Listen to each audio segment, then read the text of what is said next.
Vivatech avec WeDoBiz et je suis ravie de co-animer cette émission avec Thomas. Merci Louisa Ménard d'être avec nous. Tu es fondatrice de Citron. Exactement. Et tu es également là pour parler de Starter.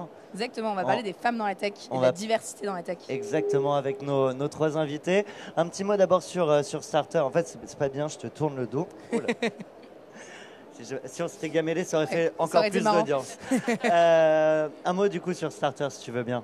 Oui, alors Starter a pour objectif de promouvoir les femmes dans la tech. L'idée, c'est de se dire on ne peut pas être ce qu'on ne voit pas. Donc on est une équipe d'une 15aine et on organise beaucoup d'événements autour des femmes dans la tech, avec notamment un baromètre sur les femmes et l'investissement dans la tech qu'on sort en février, et les Starter Awards, qui sont une compétition européenne de start-up qui a lieu tous les ans en fin d'année. Et comment se place la France dans cette compétition européenne ? Cette année, la France a gagné, première année. Donc Clémence Franc de Nova Grey a gagné, donc c'est une grande fierté. Qu'on fait venir 10 finalistes de partout en Europe qui viennent pendant 24 heures à Paris, qui rencontrent l'écosystème français et qui ont l'occasion de pitcher devant un jury d'experts. Hier, on avait Mounir Majoubi sur le plateau et un entrepreneur lui demandait il y a quand même un problème aux États-Unis, en Chine, on lève beaucoup d'argent, en Israël aussi, on lève énormément d'argent. En Europe, on n'y arrive pas alors qu'on a le plus gros marché. Et du coup, ce qu'il disait, c'est peut-être qu'il faudrait commencer aussi par créer des entreprises qui soient dès le départ européennes, avec un Français, un Italien, etc. Ouais. Ça crée des contacts, ces événements, ouais. Complètement. Moi, c'est une vision que j'avais vue en Israël, où en fait l'Israël est un tout petit marché, donc ils sont obligés de commencer en anglais et de penser à l'Europe dès le début, par rapport à justement où la France, on se dit bon, c'est un marché quand même intéressant et donc on n'a pas forcément besoin de penser international dès le lancement. Toi, sur Citron, quand tu as lancé, c'était quoi tes ambitions ? International, évidemment. Moi, je suis franco-irlandaise, donc évidemment l'international était une des priorités. Je te laisse lancer le sujet. Oui. On est parti. Donc aujourd'hui, on va parler de la diversité dans la tech. On a 3 femmes avec nous qui vont rapidement se présenter et ensuite jouer le jeu de dessiner leur pitch. Alors ça va presque être l'inverse. Si tu veux bien commencer, Sandra, tu vas au tableau, tu ne parles pas. Pas tout de suite. Tu peux prendre une craie et dans le public, vous pouvez essayer de deviner la boîte de Sandra, ce qu'elle fait.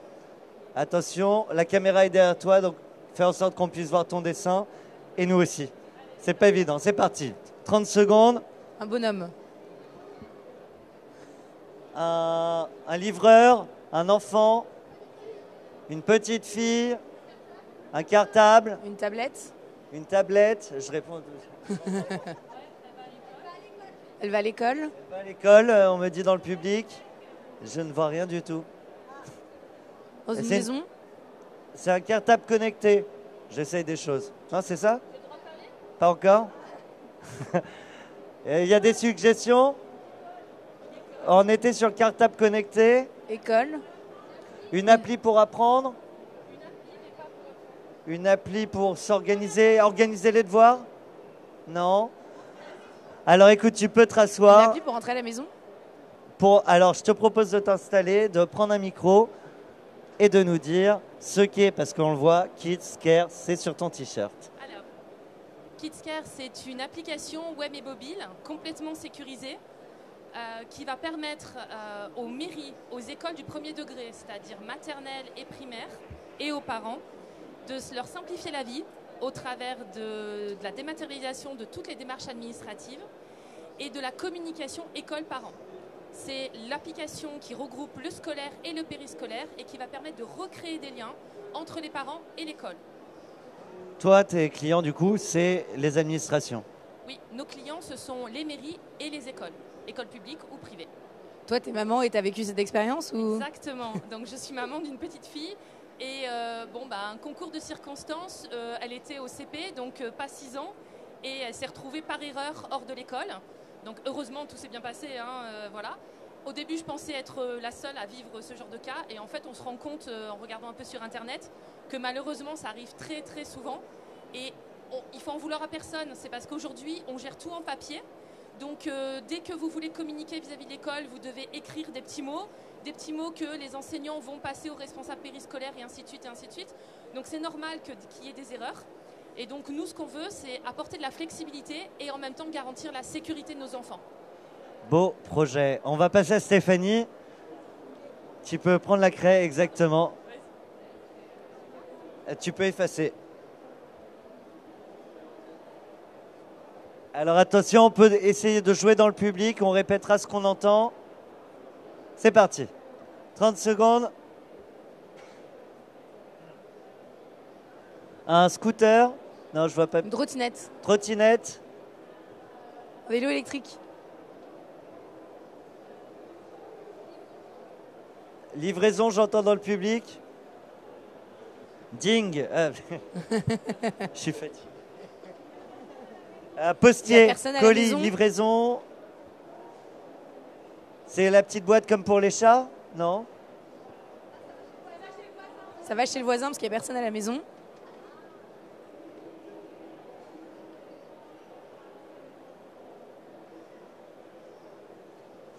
Eh là, c'est un schéma de pro.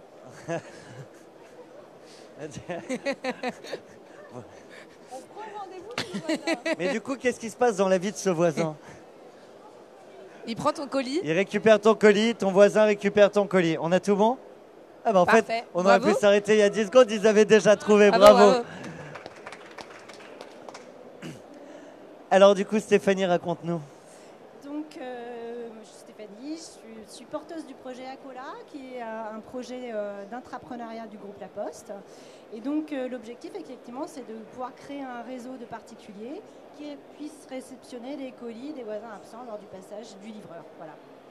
Tu dis que tu es intrapreneur au sein du groupe La Poste. Yes. Tu faisais quoi avant? J'étais responsable complet chez Chrono.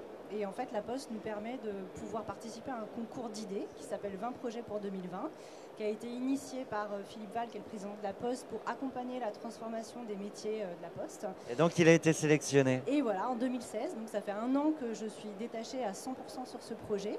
Et on a jusqu'à 18 mois pour faire une preuve de concept en vue de filialiser. Donc il y a une holding qui a été créée spécifiquement pour accueillir les projets 20 projets pour 2020.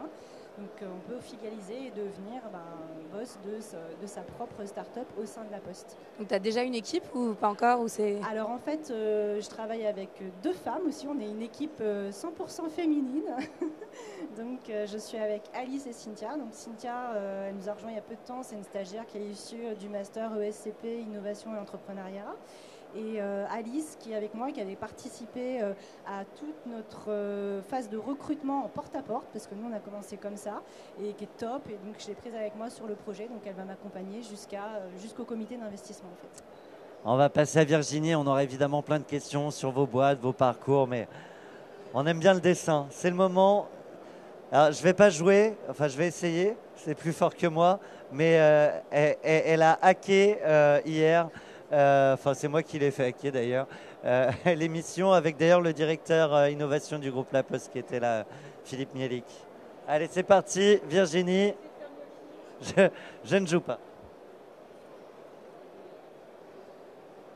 Alors, le public, qu'est-ce que ça donne? Dans le public, vous pouvez jouer. Un warning.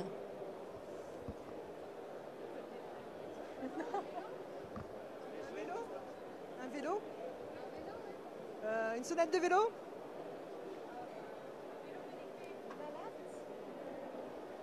Un vélo Un casque. connecté. Une moto? Une moto avec un casque connecté? Un casque connecté, donc a priori, c'est ça. Casque connecté, on a dans le public. Hein. Mais apparemment, c'est pas uniquement ça. Un signe stop. Un stop, un feu stop sur le casque. Ah, le casque. Feu qui stop prévient. sur le casque. Ah ben t'as triché, il y a écrit stop. Virginie, tu peux te rasseoir. Merci au public d'avoir joué. Oh là. Et alors, avec des mots, ça donne quoi? Raconte-nous. Eh bien, écoute, on a développé un objet connecté qui est en fait un feu de freinage connecté pour les vélos ou pour les motos et qui permet de sauver la vie des motards en fait.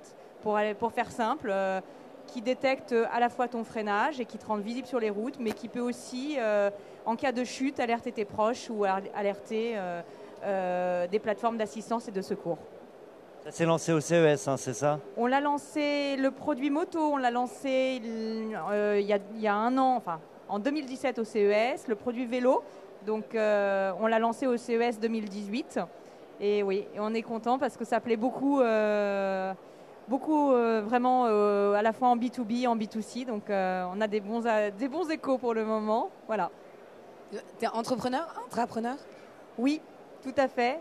J'ai rejoint en fait Cosmo dans le board d'entrepreneurs il y a quelques mois parce que c'était un projet qui me tenait vraiment à cœur, qui a une vocation aussi, pas seulement d'objets connectés, en gadgets connectés entre guillemets, mais qui est sur la prévention, la santé, la sécurité. Et je trouve que ça donnait un sens à ma mission. Il y a Des d'autres. belles boîtes. Hein. Ouais, carrément. Il y a d'autres projets à venir là. Après, il y a eu les casques moto, vélo. Allez, on va te faire un petit scoop. Ouais, j'aime bien. On ira au CES avec un projet pour le ski. Super. Ouais, il y a beaucoup de problèmes là-bas. Bon, alors le sujet. Alors, qu'est-ce que c'est que la diversité? Est-ce que vous avez déjà été confronté dans vos entreprises à de la diversité? Et pour vous, comment est-ce que tout le monde a un peu sa définition de la diversité? Vous avez 3 heures. Stéphanie, tu disais, toi, on est trois nanas, ça manque de mixité déjà. Oui, on peut l'entendre comme ça. Maintenant, ça s'est fait par hasard. On n'a pas eu de volonté propre d'être une équipe 100% féminine. Il s'avère que c'est vrai qu'on a plus matché et de toute façon, l'équipe porte-à-porte était purement féminine également. Alors, je ne sais pas si c'est un choix. Je ne sais pas si ça aide au recrutement de voisins, peut-être aussi. En tout cas, c'est vrai que ça donne confiance dans une notion de porte-à-porte, que ça soit une femme. Déjà, c'est plus sécurisant peut-être pour les habitants des immeubles.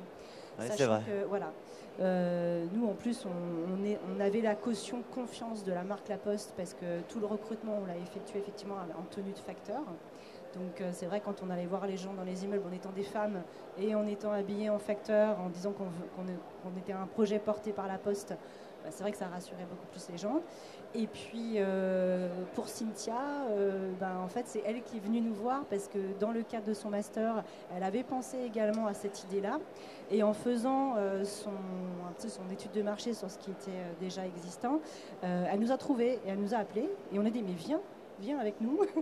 Donc c'est comme ça qu'on s'est retrouvés 3 filles et franchement on s'entend super bien et ça se passe très bien. Chez KidsCare aussi, c'est que des mamans. Ouais. Donc c'est pas la diversité. Donc nous aussi on est 3 mamans. Donc il y a Isabelle et Corinne qui sont là dans le public. Donc on est un petit peu pareil, c'est-à-dire que nous on est salariés de DocaPost, c'est la branche numérique du groupe La Poste. Et donc de la même façon, Vous êtes venus en force. On est venus en force. Donc que des mamans aussi. On est basé à Sophia Antipolis et on a participé également au concours La Poste, donc Innovation. On a gagné fin 2017. Donc nous, ça fait 3 mois qu'on vient de démarrer là ce projet. Donc dans ce cas-là, pas trop de diversité effectivement. Par contre, dans notre démarche, quand on voit les écoles, effectivement, on est confronté à énormément de diversité au sein des parents, des enfants, des enseignants, des écoles, en termes de taille, de richesse, on va dire, de population. Et donc, effectivement, nous, notre challenge, c'est de faire une application ultra simple, très intuitive et qui va s'adapter à tout le monde, donc pour prendre en compte cette diversité. Tu dis notre ambition, c'est qu'elle n'est pas encore lancée, c'est en cours? Alors, on va faire un pilote à la prochaine rentrée scolaire. Donc aujourd'hui, on est en plein développement de l'application, ça tourne. Et on est en train de démarcher des mairies et des écoles pour trouver des écoles qui souhaitent partir avec nous. Aujourd'hui, il y en a quelques-unes qui souhaitent le faire. Et notre pilote aura lieu essentiellement, on va dire, dans les Alpes-Maritimes, puisque nous sommes du 06. Virginie. Eh ben nous, il y a plus de diversité. On est une 12aine maintenant. Alors, ce qui est assez drôle, c'est qu'on a quand même des métiers qui sont très masculins. Il faut quand même pas se le cacher, c'est encore le cas. Toute la partie ingénierie électronique, ingénierie méca, est encore très masculine. La partie marketing est encore très féminine. On essaie de communiquer. On est cliché, mais la réalité, elle est quand même encore celle-ci dans nos marchés. Malgré que dans une ambiance start-up, tout se mixe très bien parce que tout le monde parle ensemble. On n'est pas encore dans une structure qui travaille en silo. On travaille vraiment tous ensemble. Donc c'est parfait. On est à peu près moitié-moitié. Mais effectivement, les métiers restent encore un peu à typologie. Et puis on travaille pour des clients. Alors là, pour le coup, qui sont très masculins parce que les motards, c'est quand même 80% Notre audience notre audience est physique et online, c'est quand même 80% d'hommes. Donc on essaye de mettre, nous femmes, un peu de douceur dans ce monde de testostérone parce que voilà, ils sont nombreux. Je les ai vus, vos casques, ils sont bien designés. Du côté de chez vous, il y a des devs, vous avez des compétences dev. Ouais. Oui, sont donc, des hommes, du coup pas Non. forcément. Nous sommes toutes les trois donc, salariés de la branche numérique du groupe La Poste, donc on a des formations dev. On est toutes, on va dire, ingénieurs informatiques à la base. Donc le dev est piloté par Corinne, puisque Isabelle et moi, ça fait un petit moment qu'on fait plus de dev, donc on s'occupe plutôt de la relation école. Et effectivement, La Poste nous octroie un budget, et donc on a pris 2 développeurs avec nous en prestation de service. On a pris 2 hommes, mais pas parce que c'est des hommes, juste parce qu'ils sont compétents en fait. Oui, c'est bien. Voilà, Vaut mieux. vaut mieux. Alors nous, on n'a pas encore de dev, hein. On est en pur manuel, nous on est en mode déforestation de la forêt amazonienne, donc on est encore très papier. L'objectif c'est de pouvoir industrialiser en 2019, justement en étant intégré dans le système d'information de la Poste, que notre réseau de voisins donc, soit intégré dans le réseau Pick-up, qui est le réseau de relais du groupe La Poste, avec des règles de gestion très particulières parce que ce sont des voisins, etc. Mais c'est en cours, on va dire, mais pour l'instant, on est très avis de passage papier, etc. etc. On parlait du sujet femmes. Il y a encore, je crois que 30% de femmes entrepreneurs, un petit peu moins. C'est pas loin de ça. Et encore moins dans la tech. Et du coup, encore moins dans la tech. Ça fait plaisir de vous avoir là. Est-ce que vous le ressentez dans l'écosystème, ce côté, je suis une femme, entrepreneur? Toi, tu l'as vécu, ça? Moi, je l'ai vécu, mais j'étais entrepreneur dans l'IA, donc c'était encore pire, je pense, que vos exemples. Oui, on est quand même confronté à beaucoup d'hommes dans nos secteurs d'activité. En revanche, je trouve que les mentalités depuis, moi ça fait une vingtaine d'années que je suis dans ces secteurs du numérique, du digital, maintenant de l'IoT aussi, j'ai vu évoluer les mentalités. Et les hommes, en revanche, apprécient beaucoup la présence d'une femme et prennent vraiment au sérieux le contenu, les compétences. Donc ça a vraiment évolué. Et particulièrement, je trouve, sur les 10 dernières années, on a vraiment retrouvé un bouleversement dans ce rapport homme-femme. Je te voyais hocher de la tête, ouais. Ouais, je suis d'accord parce qu'il y a encore une dizaine d'années, bon, ça fait pareil, ça fait 20 ans que je travaille, et il y a encore une dizaine d'années, souvent il fallait dire, mais oui, j'ai pas fait un diplôme couture, j'ai fait un diplôme d'ingénieur en informatique, donc je sais de quoi on parle.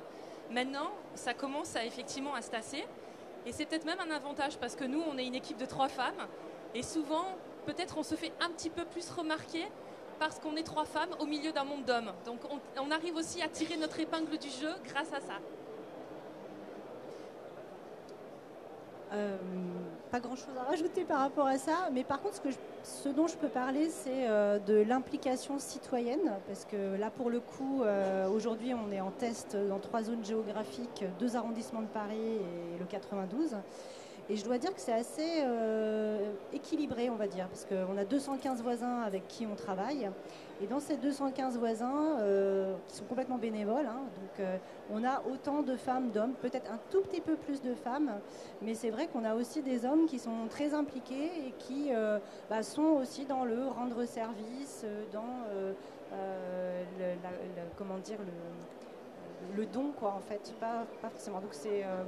Là-dessus, en tout cas, on peut dire qu'on commence à atteindre un certain équilibre. Louisa, je vois que tu allais poser une question. Juste, j'en profite pour faire une parenthèse et annoncer au public que si certains veulent pitcher en fin d'émission, ils ont la possibilité de le faire.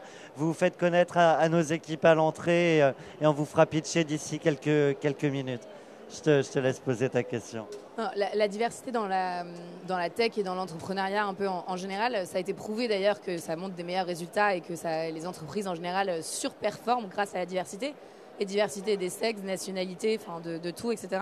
Et donc je pense que, moi ma vision en tout cas, c'est que ça vient beaucoup de l'enfance et de l'éducation quand on est plus jeune. Et donc est-ce que c'est quelque chose qui vous parle et est-ce que vous avez déjà vu des choses qui sont mises en place justement pour développer et faire connaître auprès peut-être des plus jeunes, montrer des rôles modèles, en tout cas montrer qu'il y a des femmes dans la tech, dans l'entrepreneuriat, etc. Alors j'ai vu sur quelqu'un qui est venu nous voir sur le stand, le lab postal, enfin le lab de la poste. Je crois que ça s'appelle 1001 entrepreneurs. 100 000. 100 000. C'est ça.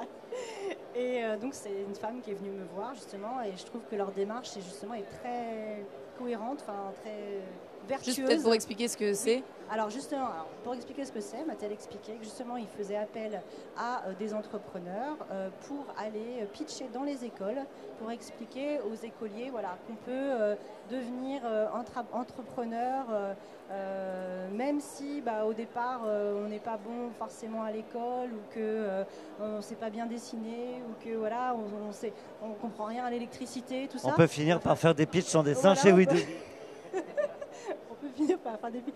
Et donc j'ai trouvé ça super et je pense que moi à titre personnel je vais le faire parce que déjà le fait d'être une femme et puis aussi par rapport au programme d'intrapreneuriat de la Poste, c'est important de leur faire comprendre qu'on peut être salarié dans un grand groupe et pour autant avoir des programmes qui sont vraiment super top parce qu'on a des conditions quand même exceptionnelles à la Poste sur ce concours et qui peuvent donc donner la possibilité à des salariés de tout grade, de tout niveau, sans aucune distinction, et là on peut parler de diversité justement, de pouvoir être porteur d'idées et avoir l'accompagnement de la force de frappe de toutes les branches de la Poste avec un budget qui est alloué pour faire des super projets comme les nôtres, j'ai envie de dire. C'est en train de se mettre en place. Sous ces problèmes d'entrepreneuriat, enfin Vinci en a un qui est très reconnu aussi. Enfin, c'est en train de se mettre en place. Oui, il y a beaucoup. Moi, j'ai pas mal témoigné parce qu'au départ, on était incubé chez Make Sense. Donc, du coup, ils ont aussi une partie entrepreneuriale, d'accompagnement des entrepreneurs qui est assez importante. Donc, on a eu l'occasion de voir des gens d'Air Liquide, des gens de Suez, des gens de Bouygues, et ça commence vraiment à se développer dans les boîtes et c'est top, quoi. Et il y a beaucoup de femmes aussi. Je te recommande. Moi, je l'ai fait 100 000 entrepreneurs et en effet, on en ressort. On passe 1 heure à raconter notre vie à des étudiants et ils sont hyper curieux. Moi, j'étais dans une ZEP, donc ils n'avaient pas vu de femmes créer une boîte et on en ressort avec une patate qui me donne encore plus envie d'entreprendre. Je te le recommande. Vraiment, c'est. Ouais, ils n'ont pas de barrière. Ils posent vraiment des questions géniales, quoi. Enfin, tous les entrepreneurs qui passent par 100 000 ressortent de là en disant que c'est génial. Vous, il y a des assos sur. Alors. Enfin, non, moi, c'est plutôt dans le vécu. Je vais te parler en tant que femme entrepreneur. Malgré tout, c'est vrai qu'aujourd'hui, les nouvelles générations n'ont pas du tout cette vision-là.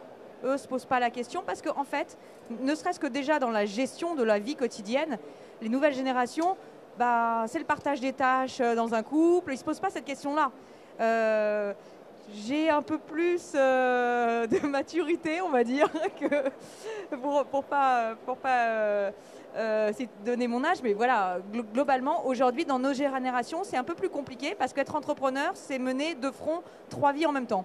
Et la vie de femme au foyer, et la vie d'entrepreneur qui est très, très prenante, et la vie de maman. Donc, ce qui est beaucoup moins le cas. Aujourd'hui, les nouvelles générations, je pense, sont élevées, éduquées dans une autre dynamique. Le partage des tâches, tout est naturel en fait. Je crois que tout le monde n'est pas tout à fait d'accord avec toi. Non. Alors je suis complètement d'accord, c'est qu'on doit toutes mener 3 vies en même temps.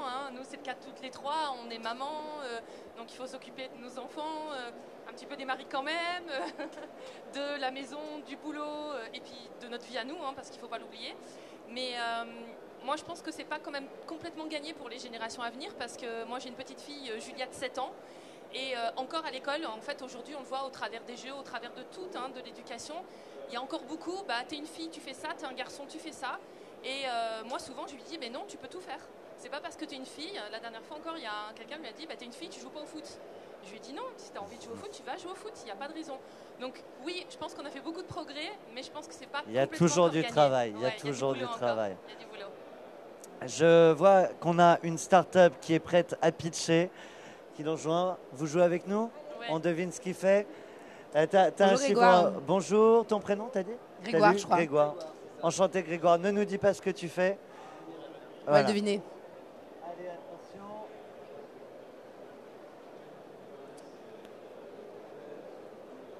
Tu choisis ta couleur et c'est parti.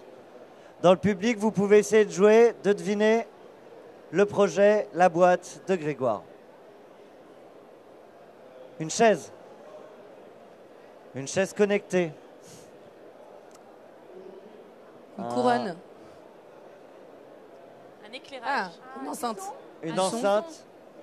Une chaise sonore. Chaise musicale. Chaise Chaise musicale, musicale. c'est drôle. Alors, attends, quelqu'un peut lui laisser Ouais, un micro? Alors du coup, là, c'est le moment où je pitch, c'est ça? Ouais, bah, si c'est Raconte-nous. vraiment une chaise musicale, on a Alors, trouvé. C'est un poil plus complexe que ça, c'est un fauteuil d'immersion musicale. Donc l'idée, c'est de créer une immersion à la fois acoustique et sensorielle de la musique. Donc on a deux haut-parleurs centrés, donc ça crée vraiment l'effet d'avoir un casque sur les oreilles, tout en étant en fait complètement, sans être isolé, en fait, sans être coupé du monde. Et dans le dossier, on intègre en fait une immersion sensorielle où on retransmet en fait les basses fréquences en vibrations corporelles. Mais c'est vous qui étiez au Airport Startup Day Non. à Orly l'année Non, dernière? ce n'est pas nous. Vous non. avez des concurrents? On a un concurrent qui fait à peu près la même chose. D'accord. La différence, c'est qu'en fait, ils apportent en fait une couche de composition sur la musique en vibration, et nous, on transforme une partie de la musique en vibration. Donc ça marche avec n'importe quel contenu sonore. Ok. Voilà. Eh ben merci, on redit le nom de ta startup s'il te plaît. Mans comme Music as a New Sense. Génial. Merci. On peut te tester sur Viva là? On est juste sur le stand Accor Hotel, donc Ok. vraiment, il y a le fauteuil, Rendez-vous prototype, chez venez. Accor Hotel pour découvrir Merci la bien. boîte de Gréard. Merci à toi. On a un Et j'ai deuxième. une toute dernière startup exactement. Bien vu. Johan. Qui va T'as- du coup. T'as J'ai des l'œil, hein. yeux, mais incroyable. Alors, pour le coup, moi je suis myope. Bonjour Johan. Alors avant de pitcher, t'as compris le principe? Ok, c'est parfait. Parti. Donc tu peux prendre une craie Peut-être efface un petit et, peu. et si t'as besoin de plus de place, ah bah ouais, bah non. Voilà, voilà. Bon bah tu sors. Non, non, c'est bon. On fera après l'émission. C'est mignon avec des couleurs. Alors, le public, n'hésitez pas justement à proposer des idées. On est parti.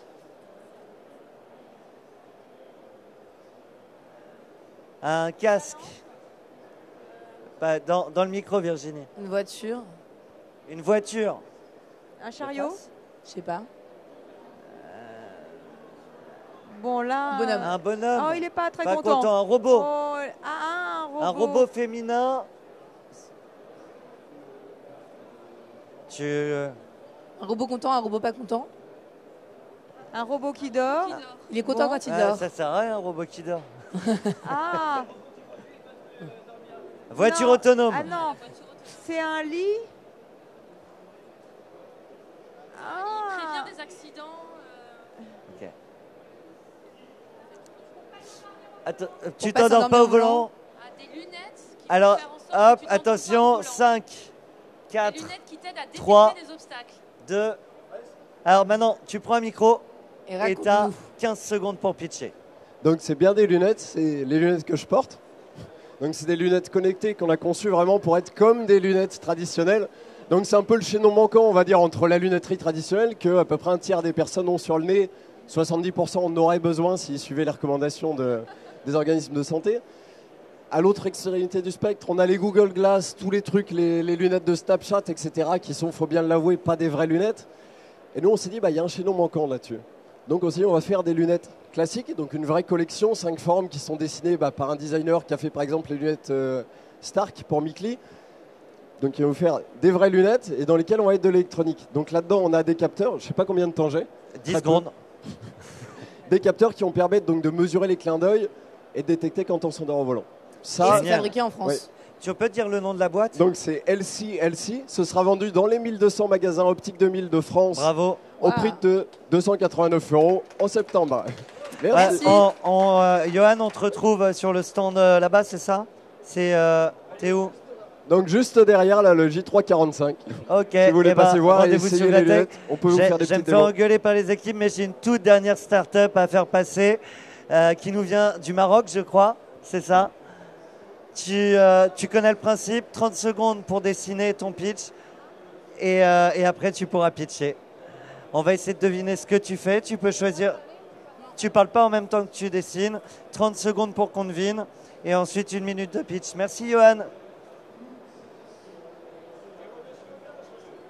Elstech. Secours. Secours, L-Tech, médical, Croix-Rouge, Euh, un bonhomme. il est heureux. Avant que ta boîte existe, les gens étaient tristes et aujourd'hui ils sont heureux. L'Afrique. Un stéthoscope. Un stéthoscope, bien joué. Des idées dans le public? La santé, un médecin. Est-ce que c'est comme Doctolib au Maroc? C'est ça? C'est Doctolib au Maroc? Génial. Attends, Attends, pas besoin de pitcher, c'est bon. Oui, c'est vrai, du coup, Bonjour on à sait ce tous. que c'est. Donc, je suis Zineb Drissi, je suis la cofondatrice de Dabadoc. Donc, Dabadoc, c'est une plateforme qui permet de fluidifier le parcours du patient en mettant en contact les professionnels de santé avec les patients. Aujourd'hui, on est présent au Maroc et au Maghreb, dans 2 autres pays. Nous avons plus de 6000 professionnels de santé sur la plateforme, plus de 5 millions d'utilisateurs à ce jour. Et le but de la plateforme, c'est vraiment de démocratiser cet accès à l'accès aux soins. Aujourd'hui, nous avons aussi lancé on s'est développé à la verticale avec un nouveau service qui est la téléconsultation médicale. Donc vous avez aujourd'hui la possibilité de pouvoir consulter à distance, par visioconférence, un professionnel de santé qui va forcément pas gérer une urgence, mais qui sera le premier filtre pour vous, pour diagnostiquer un petit bobo et pour éventuellement vous diriger vers le bon professionnel de santé. Voilà. Bravo. Bravo. Et vous êtes basé en France ou au Maroc ou Alors comment... on est basé au Maroc. Okay. Et notre vision, donc on est déjà présent sur 3 pays en Afrique et notre vision c'est d'aller vers d'autres pays, donc de se développer à l'international vers l'Afrique. Donc une coopération sud-sud. Je vous invite à venir passer au stand Maroc. Vous pouvez rencontrer d'autres entrepreneurs et la délégation officielle du Maroc. Voilà. Et peut-être le nom de la société? Alors c'est dabadoc.com. Daba qui veut dire en arabe tout de suite et doc pour docteur. Bravo. Dabadoc.com. On est présent sur les réseaux Bravo. sociaux, vous pouvez nous suivre, on fait beaucoup de sensibilisation à la santé. Donc on communique, notre plateforme se présente sous 3 langues, français, anglais et arabe. Et aujourd'hui, nous sommes en bêta-test dans 2 pays africains, notamment le Nigeria et le Kenya aussi. Bravo. Merci beaucoup. Merci à toi. Merci à vous, mesdames, mesdemoiselles, messieurs, dans le public aussi d'avoir joué. Merci à toi, Louisa, bientôt. Ména. On verra. Merci. Nous, on se retrouve, je crois qu'il y a une émission qui enchaîne. Au revoir. Merci.